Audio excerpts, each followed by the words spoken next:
അവർക്കും ഇന്നത്തെ ഈ ഒരു ക്ലാസ്സിലേക്ക് സ്വാഗതം ചെയ്യാണ്. വൺ വേർഡുമായി ബന്ധപ്പെട്ട് പരീക്ഷകളൊക്കെ ചോദിച്ചിരിക്കുന്ന കുറച്ച് ചോദ്യങ്ങളാണ് നമ്മളിവിടെ പരിചയപ്പെടാനായിട്ട് പോകുന്നത്. നമുക്കറിയാം വൺ വേർഡ് എന്ന് പറയുന്നത് കേരള PSC പരീക്ഷയിൽ ഇംഗ്ലീഷിന്റെ വൊക്കാബുലറി ഭാഗത്ത് എപ്പോഴും പരീക്ഷയിൽ കടന്നു വരുന്നതാണ്. പ്രീവിയസ് ആയിട്ട് ചോദിച്ചിരിക്കുന്ന ചോദ്യങ്ങൾ നമ്മൾ മാക്സിമം ചെയ്യുക വഴി ഈ ഒരു മേഖലയുടെ മാർക്ക് നമുക്ക് സ്കോർ ചെയ്യാനായിട്ട് പറ്റും. അത്തരത്തിൽ ഇന്നത്തെ ഈ ഒരു ക്ലാസ്സിൽ നമ്മളൊരു 10ഓളം പ്രീവിയസ് ആയിട്ട് ചോദിച്ചിരിക്കുന്ന വൺ വേർഡാണ് പരിചയപ്പെടാനായിട്ട് പോകുന്നത്. ആദ്യം ഒരു എക്സാമ്പിളിലൂടെ ഈ ഒരു വൺ വേർഡിന്റെ ഉപയോഗം നമുക്ക് പരിചയപ്പെടാം. അതിനുശേഷം ഇതിന്റെ മീനിങ് നമുക്ക് പരിചയപ്പെടാം. ഇവിടെ തന്നിരിക്കുന്ന ഒന്നാമത്തെ ചോദ്യം എന്ന് പറയുന്നത് the epitaph on his gravestone read gone but never forgotten എന്നതാണ് ഇവിടെ തന്നിരിക്കുന്നത്. ഇവിടെ നമുക്ക് കണ്ടുപിടിക്കേണ്ടത് എപ്പിടാഫ് എന്നതിൻ്റെ അർത്ഥം എന്തെന്നാണ് കണ്ടുപിടിക്കേണ്ടത്. ഇതൊരു വൺ വേർഡ് ആണ്. ഇതുകൊണ്ട് ഉദ്ദേശിക്കുന്നത് A short inscription on a Tom stone എന്നാണ് അർത്ഥമാക്കുന്നത്. മലയാളത്തിൽ ഇതിനെ ശിലാലിഖിതം എന്നാണ് പറയുക. അപ്പോൾ ഏതെങ്കിലുമൊക്കെ ശവകുടീരങ്ങളിലൊക്കെ ആരുടെയെങ്കിലുമൊക്കെ കോട്ടിങ് അവിടെ രേഖപ്പെടുത്തി വെച്ചിരിക്കുന്നതായിട്ട് നിങ്ങൾ കണ്ടിട്ടുണ്ടാവും. അപ്പോൾ ഇതിനെയാണ് നമ്മൾ എന്തെന്ന് പറയുന്നത് എപ്പിടാഫ് എന്ന് പറയുന്നത്. A short inscription on a tombstone എന്നെയാണ് എപ്പിടാഫ് എന്ന് പറയുക. അപ്പോൾ ഒന്നെങ്കിൽ ഈ പറഞ്ഞ a short inscription on a tombstone എന്ന് വന്നിട്ട് അതിൻ്റെ ഒറ്റപ്പദം എന്താണെന്ന് ചോദിക്കാം. അല്ലെങ്കിൽ ഇത് epitaph on his gravestone read god but never forgotten എന്ന ഒരു സെന്റൻസ് നൽകിയിട്ട് എപ്പിടാഫ് എന്ന് പറയുന്ന ഭാഗത്ത് അണ്ടർലൈൻ ചെയ്തുകൊണ്ട് എന്താണ് ഇതുകൊണ്ട് അർത്ഥമാക്കുന്നതെന്നും ചോദിക്കാം. ഇപ്പോൾ ഇവിടെ നമ്മൾ ഉത്തരം എന്താണ്? എപ്പിടാഫ് എന്നതുകൊണ്ട് അർത്ഥമാക്കുന്നത് A short inscription on a Tom stone അല്ലെങ്കിൽ ഗ്രേവ് സ്റ്റോൺ, ശിലാലിഖിതം എന്ന് മലയാളത്തിൽ പറയും. രണ്ടാമതായിട്ട് നമ്മൾ പറയുന്നത് അബോറിജിൻസ് എന്നാണ്. PSC എത്രയോ തവണ ചോദിച്ചിരിക്കുന്ന ഒന്നാണ് അബോറിജിൻസ് എന്ന് പറയുന്നത്. The അബോറിജിൻസ് of Australia have A rich culture heritage എന്നാണ് തന്നിരിക്കുന്ന സെന്റൻസ്. അവിടെ അബോറിജിൻസ് എന്ന് പറയുന്ന ഭാഗമാണ് നമ്മൾ അണ്ടർലൈൻ ചെയ്തിരിക്കുന്നത്. അതിനർത്ഥം എന്താണ്?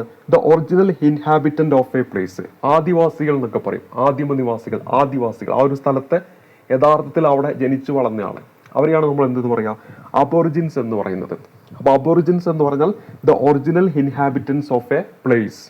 The original inhabitants of a place, അതിനാണ് നമ്മൾ അബോറിജിൻസ് എന്ന് പറയുന്നത്. അപ്പോൾ വേണമെങ്കിൽ the original inhabitants of a place എന്ന് നൽകിയിട്ട് അതിൻ്റെ ഒറ്റപ്പദം നേരിട്ട് ചോദിക്കാം. അതല്ലെങ്കിൽ ഈ ഒരു രീതിയിലും പരീക്ഷയ്ക്ക് ചോദിക്കാം. ഇനി അടുത്തത് the child was abducted from the park but was later found safe എന്നാണ് അടുത്തത്. ഇവിടെ നമുക്ക് കണ്ടുപിടിക്കേണ്ടത് എന്താണ്? അബ്ഡക്റ്റഡ് എന്നതിൻ്റെ മീനിങ് ആണ് നമുക്കിവിടെ കണ്ടുപിടിക്കേണ്ടത്. അബ്ഡക്റ്റ് എന്ന് പറഞ്ഞാൽ സിമ്പിളായിട്ട് നമുക്ക് പറയാം കിഡ്നാപ്പ് ചെയ്യുക. എന്താണ്? കിഡ്നാപ്പ് ചെയ്യുക. അപ്പോൾ കിഡ്നാപ്പ് ചെയ്യുക, അബ്ഡക്റ്റ്, ഇത് രണ്ടും എന്താണ്? സെയിം മീനിങ് ആണ്. To take someone away illegally by force or deception എന്നതാണ് അതിൻ്റെ ഒറ്റപ്പദമാണ് ഇത് അബ്ഡക്റ്റ് അല്ലെങ്കിൽ കിഡ്നാപ്പ് എന്ന് പറയുന്നത്. ഇവിടെ കിഡ്നാപ്പ് എന്ന ഓപ്ഷനിൽ തരുന്നതിന് പകരം എപ്പോഴും ഏതാണ് തരിക? അബ്ഡക്റ്റ് എന്നാണ് തരിക. കാരണം എന്താണ്? കിഡ്നാപ്പ് എന്ന് കഴിഞ്ഞാൽ നമുക്ക് സിമ്പിളായിട്ട് അത് കണ്ടുപിടിക്കാൻ പറ്റും. To take someone away illegally by force or deception, അതിൻ്റെ ഒറ്റപ്പദം എന്താണ്? കിഡ്നാപ്പ് അല്ലെങ്കിൽ അബ്ഡക്റ്റ്. പരീക്ഷയ്ക്ക് എപ്പോഴും വരുന്ന ഏതാണ്? അബ്ഡക്റ്റ് ആണ് വരുന്നത്. അപഹരിക്കുക, അതേപോലെ തന്നെ തട്ടിക്കൊണ്ടു പോവുക, ഇതൊക്കെയാണ് അതിൻ്റെ അർത്ഥം വരുന്നത്. ഇനി അടുത്തത് the king decided to abdicate the throne in favour of his son എന്നതാണ് നമ്മുടെ അടുത്ത എക്സാമ്പിൾ ആയിട്ട് ഇവിടെ കൊടുത്തിരിക്കുന്നത്. ഇവിടെ നമുക്ക് കണ്ടുപിടിക്കേണ്ടത് അബ്ഡിക്കേറ്റ് എന്നതിൻ്റെ മീനിങ് ആണ് കണ്ടുപിടിക്കേണ്ടത്.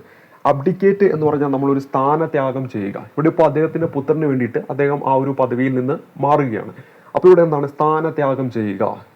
അപ്പോൾ എന്താണ്? To give up a position of power or responsibility especially as a king or ruler. രാജ്യത്തിൻ്റെയോ അധികാരത്തിൻ്റെയോ ഒക്കെ ആയിട്ട് അതിൽ നിന്നൊക്കെ എന്താണ്? രാജിവെക്കുക.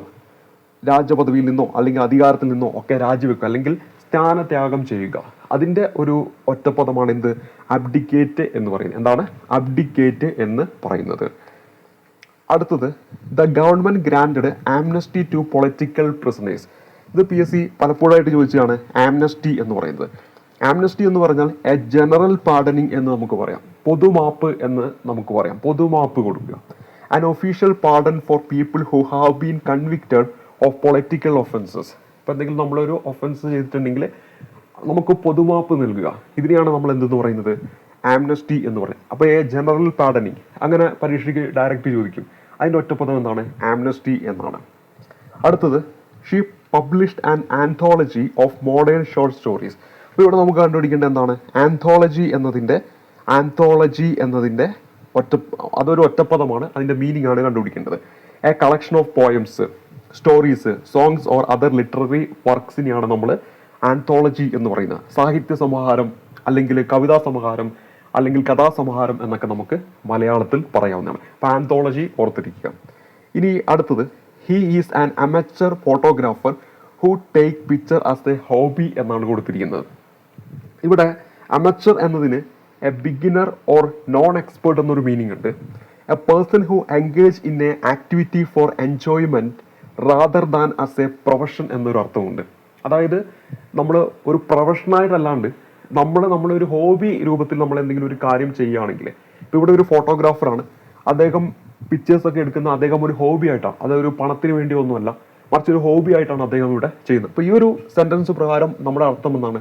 അമച്ചർ എന്ന് പറഞ്ഞിട്ടുണ്ടെങ്കിൽ a person who engages in a activity for enjoyment rather than as a profession. ആ ഒരു ഇതിൽ നമുക്ക് എന്ത് പറയാം? അമച്ചർ എന്ന് പറയുന്ന ആ ഒരു ഒറ്റപ്പദം നമുക്ക് പറയാനായിട്ട് പറ്റും. അതായത് ജ്ഞാനത്തിനോ സന്തോഷത്തിനോ വേണ്ടി മാത്രം ഒരു തൊഴിൽ ഏർപ്പെടുന്നവൻ എന്നൊരു മീനിങ് എന്തിനുണ്ട്? അമച്ചർ എന്നതിന് ഉണ്ടെന്ന കാര്യം ഓർത്തിരിക്കുക. അല്ലെങ്കിൽ A beginner or non expert എന്ന് പറയുന്ന ഒരു അർത്ഥവും ഇതിനുണ്ട്. ഇനി അടുത്തത് ഹി ഈസ് ആംബിഡെക്സ്ട്രസ്. എത്രയോ പരീക്ഷയിൽ വന്നിരിക്കുന്ന ഒന്നാണ്. He is ambidextrous and can write with both hands. അവിടെ ആ ഒരു എക്സാമ്പിൾ തന്നെ അതിൻ്റെ അർത്ഥം കൊടുത്തു കഴിഞ്ഞു. A person who can use both hands equally well എന്നതാണ് ഇവിടെ നമ്മുടെ അർത്ഥമാക്കുന്നത്. അതായത് രണ്ട് കൈകൾ കൊണ്ടും അദ്ദേഹത്തിന് എന്ത് ചെയ്യാൻ പറ്റും? കാര്യങ്ങളൊക്കെ ചെയ്യാൻ പറ്റും. ഇപ്പോൾ 3 ഇയേഴ്സിലെ 3 ഇഡിയറ്റ്സ് എന്ന് പറയുന്ന സിനിമ നിങ്ങൾ കണ്ടിട്ടുണ്ടെങ്കിൽ അതിൽ ആ ഒരു അധ്യാപകൻ, ആ പ്രൊഫസർ ചെയ്യുന്ന രണ്ട് കൈ കൊണ്ടും ബോർഡൊക്കെ എഴുതുന്നത് നിങ്ങൾ കണ്ടിട്ടുണ്ടാകും. അപ്പോൾ അതിനാണ് നമ്മൾ ആംബി ഡെക്സ്ട്രസ് എന്ന് പറയുന്നത്. A person who can use both hands equally well എന്നതാണ് ആംബി ഡെക്സ്ട്രസ് എന്നതിൻ്റെ അർത്ഥം വരുന്നത്. ഇത് എത്രയോ തവണ PSC പരീക്ഷയിൽ ചോദിച്ചിട്ടുള്ളതാണ്. ഇനി അടുത്തത് ഇരു കൈകളാൽ സമാനമായ പ്രാവീണ്യമുള്ളയാൾ എന്നാണ് മലയാളം. ഇനി അടുത്തത് the company hired a arbitrator to resolve the contract dispute എന്നതാണ് അടുത്ത ഒരു എക്സാമ്പിൾ കൊടുത്തിരിക്കുന്നത്. PSC റിപ്പീറ്റായി ചോദിക്കുന്ന ഒന്നാണ് ആർബിട്രേറ്റർ. അപ്പോൾ ആർബിട്രേറ്റർ എന്നത് ഏതോ ഒന്നിൻ്റെ ഒറ്റപ്പദമാണ്. A person who settles disputes between 2 parties especially in legal or business matters എന്നതാണ് മലയാളത്തിൽ നമ്മൾ മധ്യസ്ഥൻ എന്ന് പറയുന്നു. രണ്ട് ആൾക്കാർക്കിടയിലെ പ്രശ്നങ്ങളൊക്കെ പരിഹരിക്കാൻ വേണ്ടിയിട്ട് ഇടനില നിൽക്കുന്ന ആൾ, അതിനാണ് നമ്മൾ ആർബിട്രേറ്റർ എന്ന് പറയുന്നത്. അവസാനമായി പരിചയപ്പെടുന്നത് they reached an amicable agreement after the dispute. Amicable, friendly and peaceful especially in difficult situation. സൗഹൃദപരമായ എന്നൊരർത്ഥം. ഒരു ഡിഫിക്കൽട്ടായിട്ടുള്ള ഒരു സിറ്റുവേഷനിലും എന്താണ് ഫ്രണ്ട്ലിയും പീസ്ഫുള്ളുമായിട്ടുള്ള ഒരു ഇതിലേക്ക് വരിക, അതാണ് ഇവിടെ അമിക്കബിൾ എന്ന് ഓർക്കുക. അപ്പോൾ ഫ്രണ്ട്ലി ആൻഡ് പീസ്ഫുൾ എന്ന് ഓർത്തിരിക്കുക. അപ്പോൾ they reached an amicable agreement after the dispute. ആ ഒരു ഡിസ്പ്യൂട്ടിന് ശേഷം അവരൊരു ഫ്രണ്ട്ലി ആയിട്ടുള്ള ഒരു എഗ്രിമെന്റിലേക്ക് എത്തിച്ചേരുന്നു. അപ്പോൾ ഇവിടെ എന്താണ്? Friendly and peaceful especially in difficult situations. അതിൻ്റെ വൺ വേർഡ് ആണ് എന്തെന്ന് പറയുന്നത്? അമിക്കബിൾ, സൗഹൃദപരമായ എന്നൊക്കെ ഒരു അർത്ഥത്തിലാണ് അമിക്കബിൾ വരുന്നത്. അപ്പോൾ ഇവിടെ നമ്മൾ ഇന്നിവിടെ ചർച്ച ചെയ്തത് കുറച്ച് ഇഡിയംസ് ആണ്. PSC പ്രീവിയസ് ആയിട്ട് ചോദിച്ചിട്ടുള്ളതാണ്. നമ്മൾ 10 ഇഡിയംസ് ആണ് ഇവിടെ പഠിപ്പിച്ചത്. കാരണം കുറേ നമ്മൾ പഠിക്കുകയാണെങ്കിൽ ഇംഗ്ലീഷ് ഒരിക്കലും നമ്മളെ തലയിൽ ഇരിക്കത്തില്ല. കുറച്ചീച്ച ആയിട്ട് ഏത് വൊക്കാബുലറി പാർട്ട് നമ്മൾ പഠിക്കുകയാണെങ്കിലും ആ രീതിയിൽ വേണം പഠിച്ചു പോകാൻ. ഇപ്പം നിങ്ങൾ മീനിങ് ഒക്കെ നോക്കുകയാണെങ്കിൽ ഒരു ദിവസത്തിൽ ഒരു 5 or 6 മീനിങ്ങുകൾ നോക്കി അത് പഠിച്ചു വെക്കുക.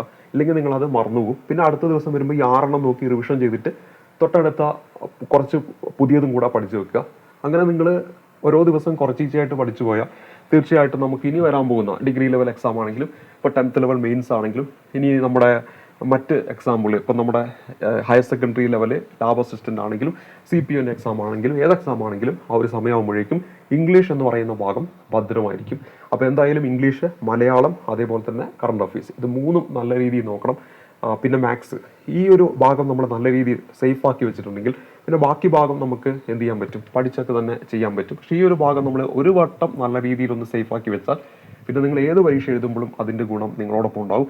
ഈ ഒരു ഭാഗത്ത് നിങ്ങൾ എത്ര മാർക്ക് സ്കോർ ചെയ്യാൻ നിങ്ങൾക്ക് സാധിക്കുന്നു അത് നിങ്ങളുടെ റാങ്ക് ലിസ്റ്റിൽ മുന്നോട്ടെത്താനായിട്ട് നിങ്ങൾക്ക് സാധിക്കുന്നതായിരിക്കും. കാരണം ബാക്കി പോർഷൻസ് ഒക്കെ നിങ്ങൾ ഒന്ന് പഠിച്ചാൽ നിങ്ങൾക്ക് ചിലപ്പോൾ എന്ത് ചെയ്യാൻ പറ്റും? സ്കോർ ചെയ്യാനായിട്ട് പറ്റുന്നതായിരിക്കും. അല്ലെങ്കിൽ നിങ്ങൾ PSC പഠിച്ച അന്ന് മുതൽ ഏറ്റവും കൂടുതൽ സമയം ചെലവഴിക്കുന്നത് ബാക്കി പോർഷൻസിന് വേണ്ടിയായിരിക്കും. കാരണം എന്തായിരിക്കും? നിങ്ങൾക്ക് ഏറ്റവും കൂടുതൽ എളുപ്പമാണ് ബോറടിക്കാതെ പഠിക്കുന്ന ഭാഗമായിരിക്കും. ഈ ഒരു ഭാഗം നിങ്ങൾ പഠിക്കാൻ വേണ്ടി എടുക്കുമ്പോൾ ചിലപ്പോൾ ഉറക്കമൊക്കെ വരും.